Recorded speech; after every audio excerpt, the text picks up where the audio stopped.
to then look at a system like politics and see that there is so little meritocracy, not just in the selection process for candidates, but then also when it comes to the MPs who are then promoted within the party, so they're on the shadow front bench or the front bench. It's not a very meritocratic system, and I believe in meritocracy.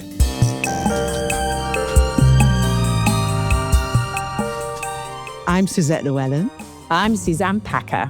We're two actors and, more importantly, two friends who've been through life's ups and downs together over the last 30 years. In this series, we invite some incredible people to our imaginary veranda to tell the stories of their lives. This is Veranda Talk.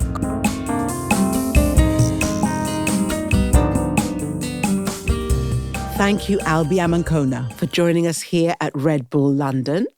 And welcome to Veranda Talk. Thank you for having me. Oh, it's a delight to meet you properly, Albie, because of course you're in our book, but this is our opportunity on Veranda Talk to get to know you a little bit. And I just want everyone to know who you are. Just let's give you your titles. You're a broadcaster, you're a presenter, you're a political analyst, a financial analyst, you're a vice chair for outreach, and you're also a podcaster. Yes. God, Yes. There's many. God, even some of those titles I've forgotten about, Suzanne. You've certainly done your research. But yes, I suppose all of them have applied to me at some point in time. Yeah. And the irony is, of course, this is our first venture into podcasting, and you're an old hand at it now. Never kissed a Tory. Yes. So how did that come about? How did that... Well, so the Labour Party, in some of their stash, which is what you might call merchandise that they were wearing during a Pride parade a couple of years ago, on one of their T-shirts, it said, "Never kissed a Tory." And that was kind of a funny slogan that they'd come up with. And you sort of will scroll on dating apps, whether or not it's Hinge, Tinder, even Grindr, and you'll see messages that say, you know, "Fuck off if you're a Tory," sort of thing.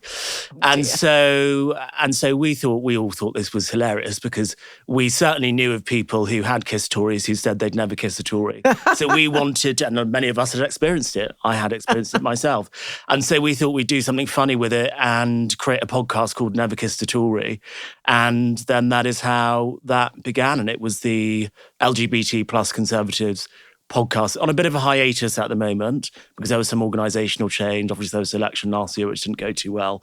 But that was the story of how that came about. Have either of you kissed a Tory? I didn't ask. So who knows? Who knows? Not Sadly, knowingly. it's I've never knowingly kissed a Tory. Do they come in disguise? I'm pretty sure you kissed me on the cheek before, Suzanne. Well, I Oh kissed my you today. I gosh. think I kissed you on the I think cheek. you did. So I have. So So you there have. you go. I confess, I Oh. have kissed You have. a Tory. I wasn't thinking of that kind of kiss. No, neither was I. But yes, I wasn't have. specific. If you weren't specific, so yes, I have then kissed a Tory. It wasn't never French kissed a Tory. No. No, Oh gosh, no. I don't think. I'm going to have to do research on my love life to find out if I have. So how many seasons did you do, or series? So I think you would probably say we did 2 seasons. So we did it for 2 years. And then it was election year. So we had other things that we needed to focus on. Now, I saw actually, when I was researching this, that it said rating and then it went explicit. Now, I've listened to your very first one. I didn't think it was explicit. I don't know what's explicit about it. know, that's what I it don't know. said. I can't think of why that's been marked as explicit. I don't think we talk about anything. But then, I don't know. You always do, though, with podcasts like that. You might just end up making some sort of funny remark about something sexual, and so then it becomes explicit. So that might have happened, but it certainly wasn't intended to be an explicit, 18 plus podcast, I don't think. But there we are. If that's what Spotify wants to do, that's up to them. Maybe this podcast will be rated explicit. Oh, Who no, knows? definitely not. Well, you've mentioned French kissing. You don't know, that could end us. Yeah. Get us into You might have to beep it. explicit Oh, my You might have to goodness. hot beep it. water. Blimey. Yeah. Any tips for us then, Albie? Oh, well, I think because you're both actors, you will come to it very naturally, because actually I think broadcasting and acting, a lot of the skills overlap. And of course, I used to do a lot of acting when I was younger. And so I found that to be very helpful with a lot of the broadcasting and political stuff I do now. So I don't think you'll have any trouble. Most of the things I advise people when they start podcasts are things like, projecting, sitting up straight, smiling when you're talking, all of those sorts of things that you both know about. So I think you'll be fine. But also what is different to acting is that when you're podcasting, you are being yourself. You're not pretending to be someone else. A lot of podcasters might sort of slightly exaggerate themselves during the podcast, maybe 10, 15% more of normal Suzette and Suzanne, but not acting, just amplifying is what I would say, but not too much, just a touch. So it's a performance, but not too much of a performance that it's unbelievable. Okay, did you take that in, Suze? Yeah. Okay, yeah, we're gonna take that in. It's Got lodged. that. Good. Yes, I wanted to talk to you about, well, because you are a political analyst, about your own political ambitions and ideas. Maybe not so much ideas, but your ambitions. You have political ambitions? I think I do. I think most people who work in the political space have some sort of political ambition, whether or not that's to be an MP, whether or not that is to report more politics in the media, whether or not that's to work in some sort of think tank organisation like that, or work for a political party. I think if you talk to anyone who's in the political sphere, of course they have political ambitions. I would probably like to stand to become an MP one day. I used to be certain I wanted to be an MP when I was younger, but it's interesting, the closer you get to MPs, the less impressive they all seem. On all sides of the house. There's like a handful of MPs who I think, do you know what, you really are exceptional people. And then you understand why most good people stay in the private sector. So I would not be unhappy if I never became an MP, but it's something I think I would like to try to do. Maybe once. Is that twice. because you think of the mechanics and the bureaucracy of the whole system makes it hard for people to be impressive as MPs? It's not a meritocratic system. That's the problem. So you get people who are being selected to be the candidates for MPs by local associations, and sometimes local associations select excellent candidates. Sometimes local associations don't select excellent candidates. And a lot of it, rather than being based on any metric that we would recognise as merit, is based on how many leaflets have you delivered, how many fundraisers have you been to, how well do you know this person, how well do you know that person. And I think if you're a person that works in meritocratic environments, like I work in financial services, for example, where you get promoted based on how much revenue you bring in, whether or not you hit or exceed your targets, the quality of your work, to then look at a system like politics and see that there is so little meritocracy, not just in the selection process for MPs, but then also for candidates rather, but then also when it comes to the MPs who are then promoted within the parties, so they're on the shadow front bench or the front bench. Again, that's not a very meritocratic process. It's kind of based on loyalty and, are you going to go and defend the indefensible on television when the Prime Minister does something stupid or some stupid policy comes up? So it's not a very meritocratic system. And I believe in meritocracy.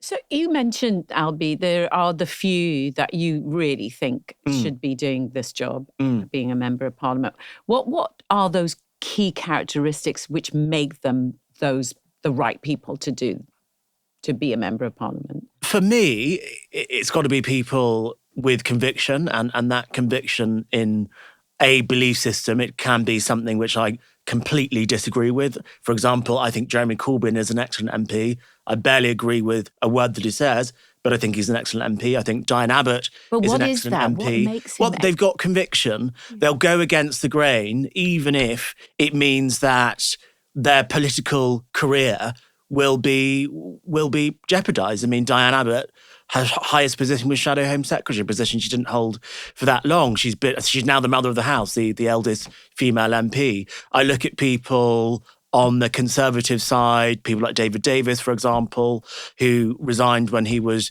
Shadow Home Secretary. I think about someone like Steve Baker, for example. Again, there are things that I agree with these people on. There are things that I disagree with these people on, but they're the sorts of people who have a lot of conviction, who have a set belief system and rarely waver from it for the sake of political ambition. And I think So that's important. It's an integrity. Yeah.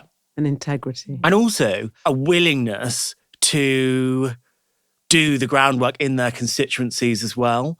People who have good relationships with their constituencies. I think that's important, not sort of people that have just been parachuted in. I like people who have done something before. So I'd say those things are what stand out to me, is what makes good MPs and what impresses me when I meet MPs. And then there's other things that are far less impressive.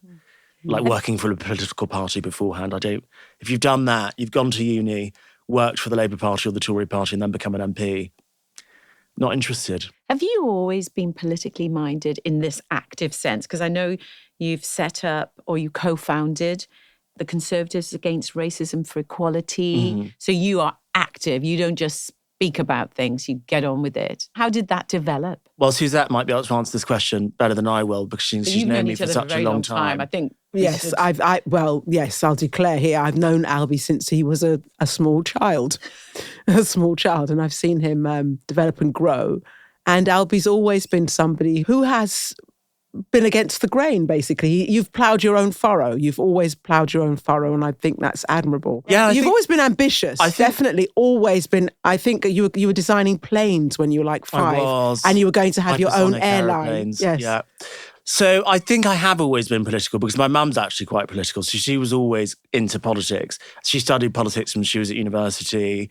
And so we would, the news was always on, that sort of thing. I think my first political memories of kind of leaders that I remember were David Cameron and Tony Blair. And I thought they were both brilliant orators. I remember watching PMQs and thinking, oh God, they're both amazing. Very different to what we have now, on both sides, by the way. And so I think I have always been somewhat political. I've always had I don't really know where my ideas came from in terms of believing that capitalism was a good thing and all of these sorts of things. And I think you kind of have gone in either direction. I was never kind of hardcore in one direction. But I think I have always been political because I've always been interested in watching what politicians do and the performance aspect of it. So I think I have always been political. And it's just been a more, probably in the last 5, 6, 7 years where I've been more politically active publicly, I would say, since I left university. Really. Because did you have your own show on GB News? I did, yeah. Right? Yeah. The nature of broadcasting, did that fit you? Yes. Could you imagine doing it I still again? do a lot of broadcasting now, just for every other channel, basically. So it's something I enjoy a lot because it gives me the opportunity to kind of express my points of view, talk to ordinary people a lot, because a lot of the shows I do, they have phone-ins, for example. So, we'll do a phone-in on LBC on a particular topic or on Channel 5, either with Jeremy Vine or Storm Huntley. There's always people calling in. So you get a sense of what the country is thinking. So I really enjoy broadcasting, actually. And it's one of the reasons why I say now I would be less unhappy if I never became an MP, because I feel I get a lot of what I would get from being an MP from doing my political broadcasting. So I think if I wasn't already in this sort of world, I'd feel more enthusiastic about becoming an MP if I was kind of just not doing broadcasting or political commentating or not being in that sort of ecosystem. I remember before I would watch television shows like Politics Live and I'd be like, oh my gosh, I'd love to sit there one day, either as an MP or as a pundit. And now I sit there as a pundit. So and the MPs get a much harder time than us pundits do. We get sent things in advance. We know what's going to come up on the show. The MPs don't get anything. It's a comfortable spot that I'm in at the moment, I would say, between my two careers, in one in finance, one in media.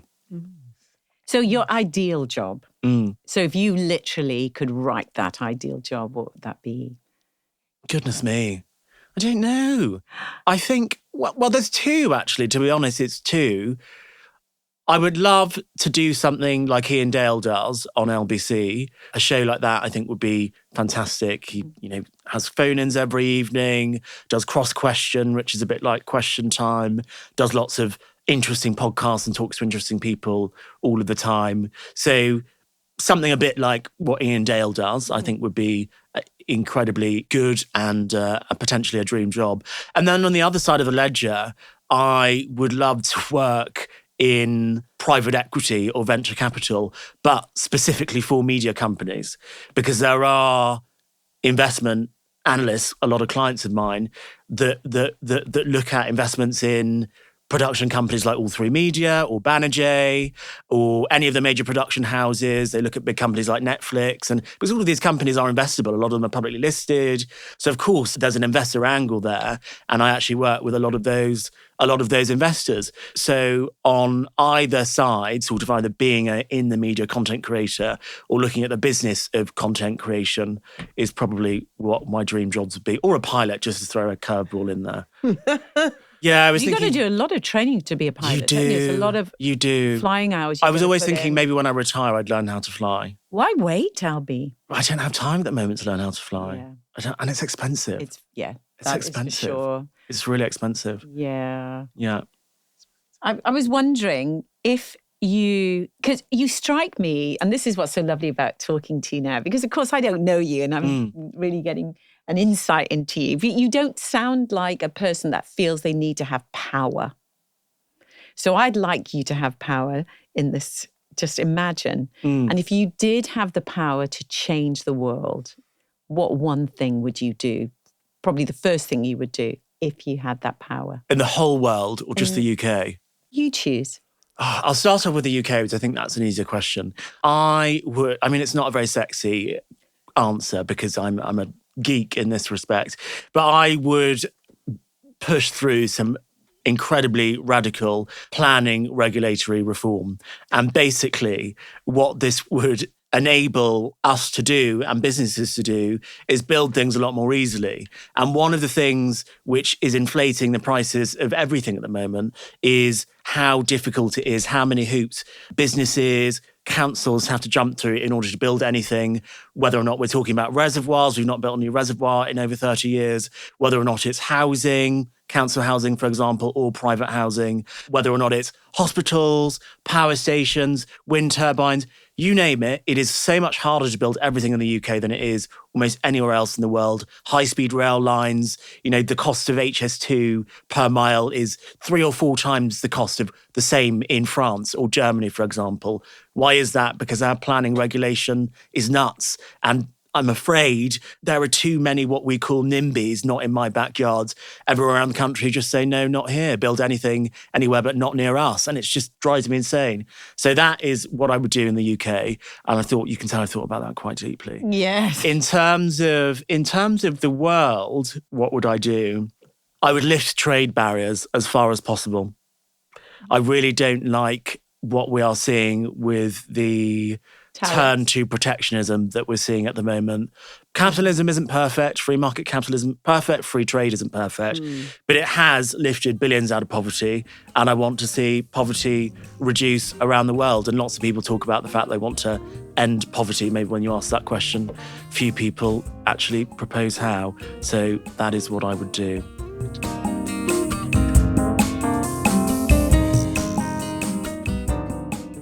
We hope you're enjoying our conversation with Albie Amankona. Albie made a contribution to the book we wrote in response to the murder of George Floyd, Still Breathing, 100 Black Voices on Racism. The book features 100 essays from musicians, members of parliament, poets, artists, athletes, civil servants, doctors, and lawyers. They seek to educate, to bear witness, and to offer hope for a better future. You can find Still Breathing 100 Black Voices at all good online retailers.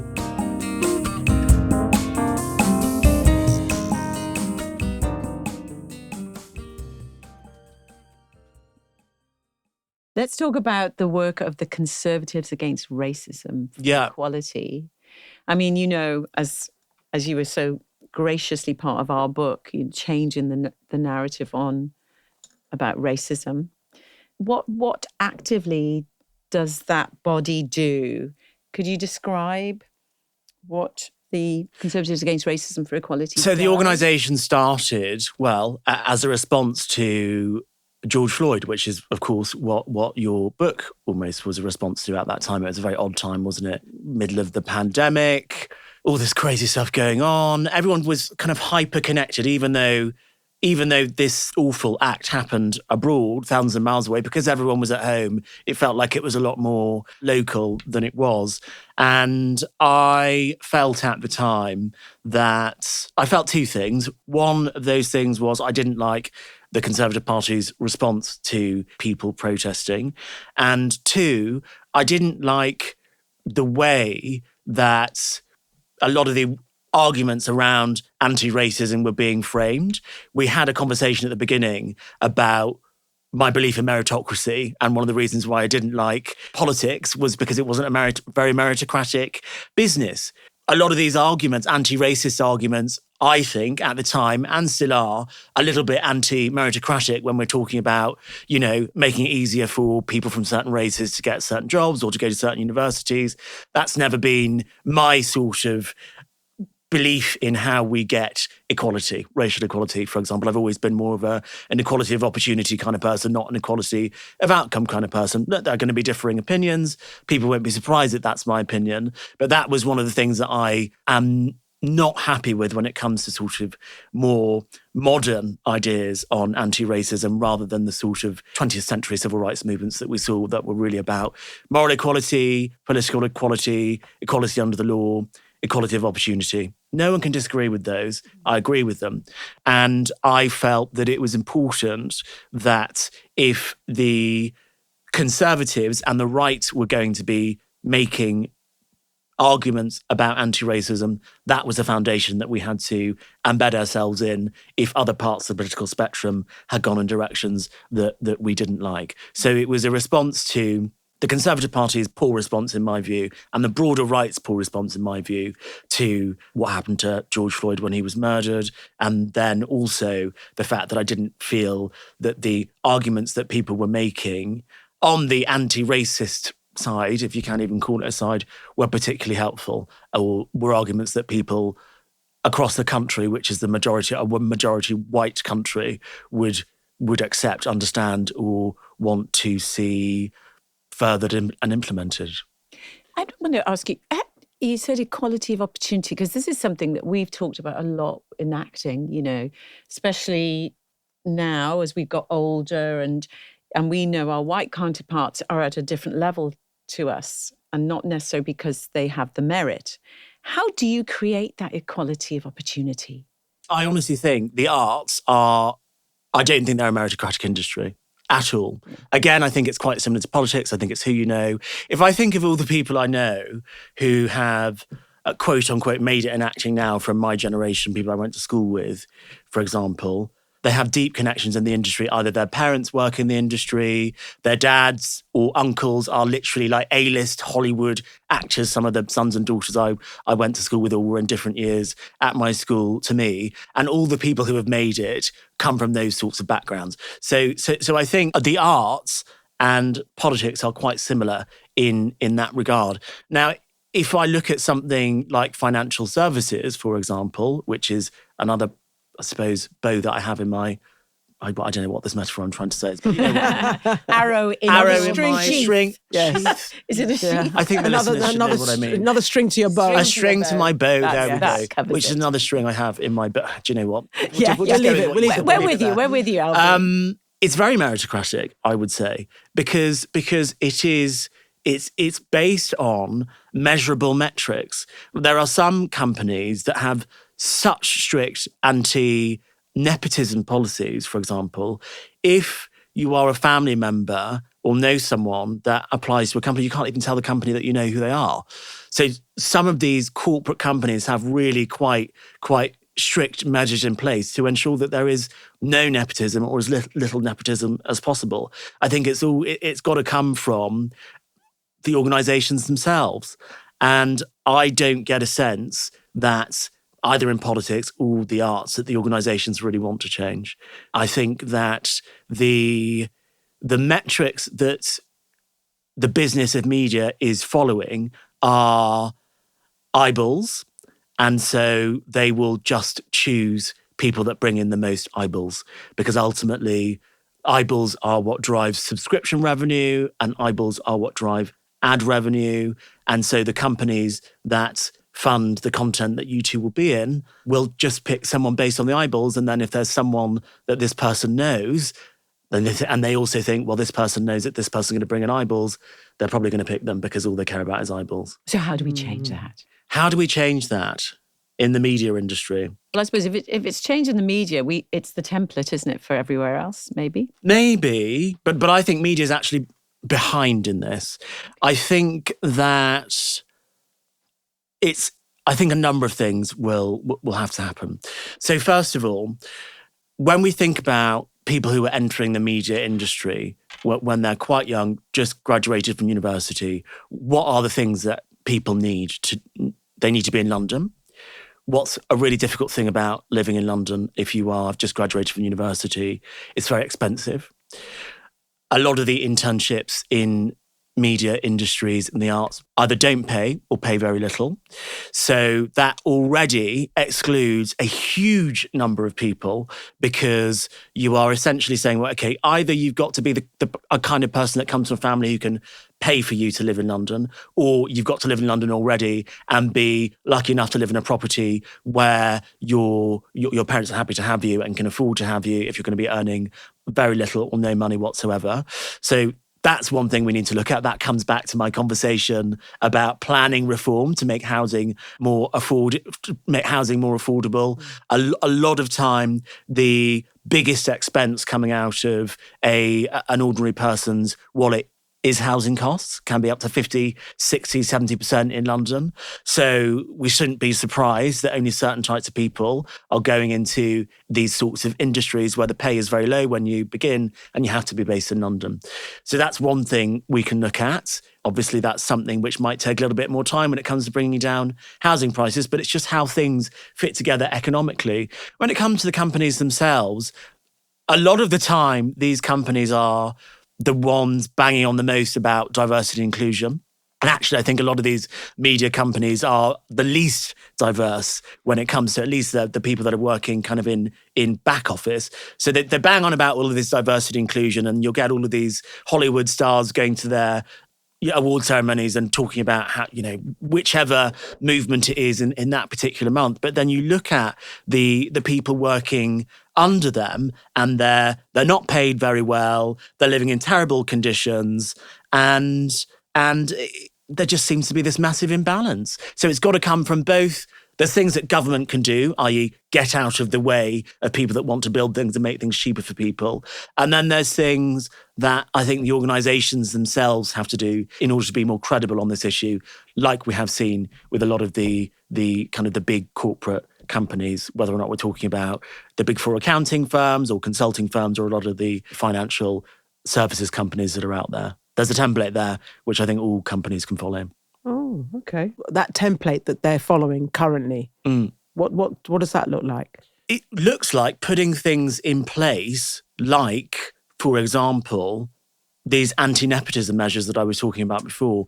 It looks like putting things in place like CVs that don't have someone's name on it or don't have someone's university on it. It looks like having actual concrete policies in place to ensure that the people you are hiring are being hired on the basis of merit, not because of their surname, not because they know someone at the company, and not because they went to the same university as the person who is hiring them. So it's about looking at things like that. And I think a lot of corporate companies have been further ahead when it comes to those sorts of things than I think a lot of media companies have been. I want to go off on a tangent now. Go on. It's maybe a little more personal. Yeah. We had the great pleasure of talking with a wonderful woman called Pam Wrigley. Who's she? Well, I think you might know her. It rings a bell. Yeah, Rings she a bell. might have given birth to you. Does it count as giving birth if you were a cesarean? Oh my goodness. I think that's it certainly shocking. does. I can't can't believe you said that. I'm in not front of saying 2 women. No. But I mean, You're in dodgy territory but now, Albie. Macbeth, wasn't it? What was that line in Macbeth? It was. Oh, yes, Of that's no, true. no Yes. woman born. He was Exactly. of a woman No, born. yes. That's true. I was Yeah, thinking of that line as well, we'd have to actually. argue that one, I Yeah, think. yeah. But what came out of our wonderful chat on our veranda was how proud and how important being a mum is to her. And pretty much there was a lot of her identity was tied up in being your mum as well as your siblings. So I need to give you a right to reply because she spoke so highly of you. So Albie, I'm going to open the mic for you to talk to us about your mum. Well, I don't know what she said, so It's very can't be a right to reply. But what I will say about my mother is she's been a wonderful mother, and our childhood was not easy. My father, who I've now reconciled with, left home when I was about 5 or 6. My youngest sister was even younger. I have some memories of him being around when I was a very young child, but not very many. So that was tough, growing up in a single parent household as, a mixed race, I suppose, black child in London. Obviously that is difficult, and I didn't end up the way that some people who have the same background as me end up. And I think a lot of that is because of my mother. I think a lot of that's because of other family members. I think it's because of the support network of family friends that we have, people like Suzette, for example. So my mother, in very difficult circumstances, I think, at least anyway, and it sounds like she agrees, managed to raise 3 well-rounded children who are each getting on with their life and not feeling too burdened by some of the disadvantage they had earlier on in life. And all I would say to my mother is that I love her very much. I also know that she didn't have the easiest childhood either. And a lot of the reason why she has been able to be the success that she has been is because of my grandparents, my grandma Elizabeth and my late grandfather Raymond, who really, her childhood could have been completely different had her parents perhaps behaved in a way that was more in keeping with the times that she was born and the way that she was born. Her life could have been completely different. So I think behind all great people are amazing families. And I think I've been very lucky to have an amazing family. And so is my mum. Now, you've been here speaking to us. I have. And we'd like you to tell us about your veranda. I would like you just to imagine the veranda that you're on, your fantasy veranda. What does it look like? What can you hear? What can you see? Where is it? It doesn't have to be an exact place, but just tell us something about the veranda. If you just give us your place. So where would my veranda be? Well, I would have said Barbados, but I went to go and see a play earlier on this week, which has kind of made me think a little bit differently about the Caribbean. Not because I didn't know the history of the Caribbean before, but just because when something is in front of you that vividly, you can't help but think, would I actually want my ideal veranda to be somewhere where something like this happened? So I think my veranda would be in Cornwall, and it would be looking out across this bay in Cornwall called Widmouth Bay, which a friend of mine had actually got a house there. So I've actually been on this veranda. And I would be looking out across Widmouth Bay and watching the sunset. And I would have a below 75 cocktail, which is kind of like a champagne Tom Collins. And I probably would be having a cigarette because I do like smoking and drinking at the same time. It's great fun. And that was what I would be doing, obviously in the summer, because Cornwall in the winter is a bit grim. If it was the winter, I might have to just swallow the bullet and be in the Caribbean. Okay. So would you invite anyone onto your veranda in Widmouth Bay? No. I wouldn't actually. I'd be on my own. I would be on my own because I so rarely spend time on my own.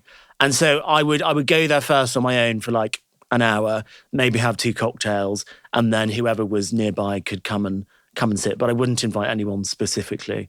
No, I wouldn't, because sometimes you need some me time. Yeah. You need some time on your own. Yeah. I like that. A bit of me time on your veranda, definitely. Yeah. That is important. What can I hear? I can hear the sea, maybe some birds, wind blowing. that's what I can hear. One last question. You just made me want to ask this. Because you are so busy, Albie. What do you do to relax outside of being on your veranda with your tipple of choice alone? What do I do to relax? Do you know, it's actually a funny question because I used to, before I was involved in politics and media, I used to watch Politics Live and stuff like that for fun. And I'd read the newspaper for fun, and I'd do all of that for fun. And that was my hobby, basically. And then that became work. So that's no longer a hobby. Like I have to listen to the news all day, and I enjoy it, but it's work. Like I have to do it. So I used to love cycling, but then I got a number of bikes stolen within a year. So I would probably say my main downtime activity is going to the gym, and I really love ice baths. What?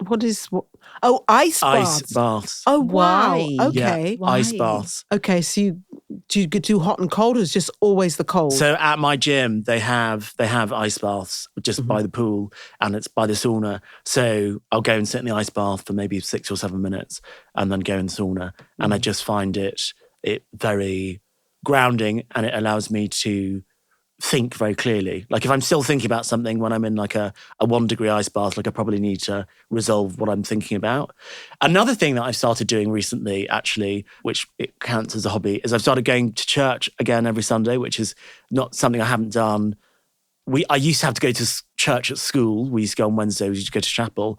So I haven't gone to church regularly since school, but that's something I've been doing for a hobby and something I've been really enjoying. So I say that's downtime as well, because that's definitely, I get something that I don't get from anywhere else by going to church. And for a long time, I would have described myself as a devout atheist.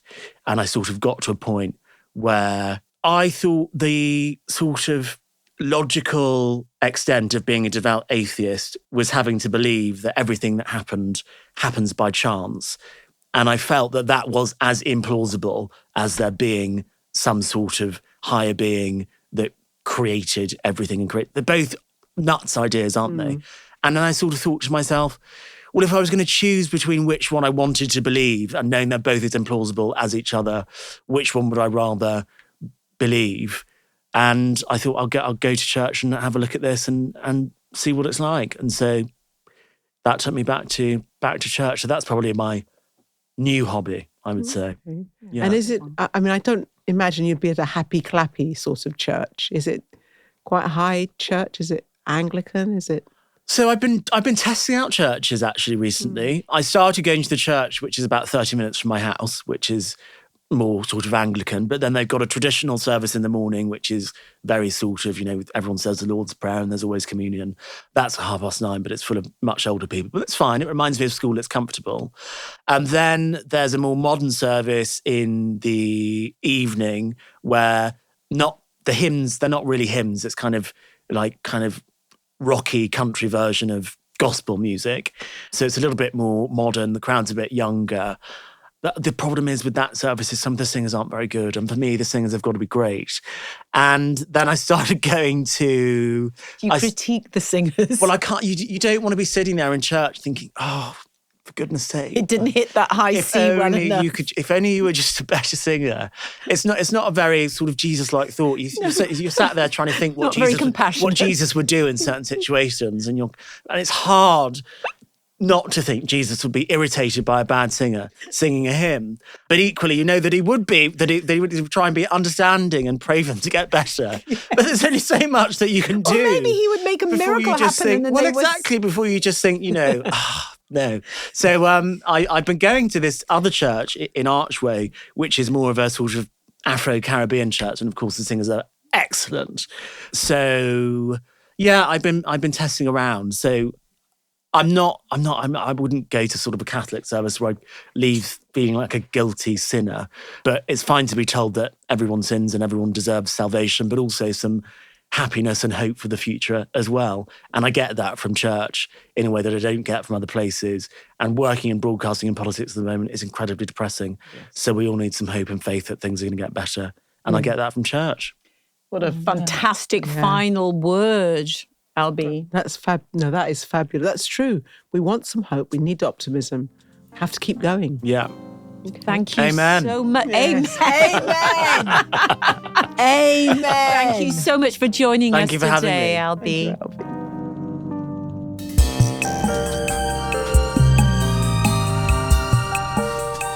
We hope you enjoyed our conversation with Albie Amankona.